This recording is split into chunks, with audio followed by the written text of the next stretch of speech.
ഇബാദത്ത് കഴിഞ്ഞാൽ പിന്നെ വരാതിരിക്കേണ്ട രണ്ട് വിഷയമാണ്, ഒന്ന് ഉജുബ്, മറ്റൊന്ന് സുമഅത്ത്. എന്താണ് ഉജുബ്? ഞാൻ വലിയൊരു ഇബാദത്തൊക്കെ ചെയ്യുന്ന ആളാണ്, ഞാൻ വലിയ നമസ്കാരക്കാരനാണ്, ഞാൻ വലിയ നോമ്പുകാരനാണ്, ബാക്കിയുള്ളവരൊക്കെ മോശമാണ്. അങ്ങനെ ഒരിക്കലും വിചാരിക്കാൻ പാടില്ല.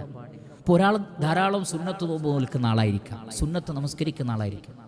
എല്ലാവരും അതുപോലെ ആവണമെന്നില്ല. അള്ളാഹു നിർബന്ധമാക്കിയിട്ടില്ല എന്ന്. അള്ളാഹു ശിക്ഷ അല്ല എന്ന് പറഞ്ഞതിനെ നാം എന്ത് ചെയ്യരുത്?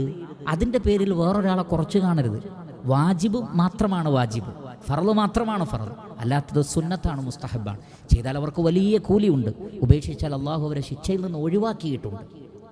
എന്നാൽ ചില ആളുകൾ അവരുടെ അമലുകളിൽ ഗർവ് നടിക്കുകയും മറ്റുള്ളവർ തന്നേക്കാൾ താഴെയാണെന്നുള്ള ഉജുബ് വരികയും ചെയ്യുന്നു. അത്തരം ആളുകളുടെ അമലുകൾ ബാത്തിലായി പോകും. രണ്ടാമത്തത് സുമഅത്ത്. ഞാനൊരു പ്രവൃത്തി ചെയ്തു കഴിഞ്ഞു, പക്ഷെ ഇത് ആരും അറിഞ്ഞിട്ടില്ല. എങ്ങനെയെങ്കിലും നാലാൾ അറിയുന്നൊരവസ്ഥ അത് ഉണ്ടാക്കിയെടുക്കണം.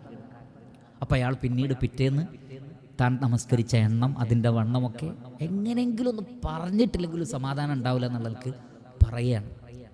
സദക്ക ചെയ്തു, വലിയ ദാനം ചെയ്തു, പക്ഷെ ആരും അറിഞ്ഞിട്ടില്ല. ഇത്രയും വലിയൊരു ദാനം ഞാൻ ചെയ്തിട്ട് ആരും അറിഞ്ഞിട്ടില്ലെങ്കിൽ മോശമല്ലേ?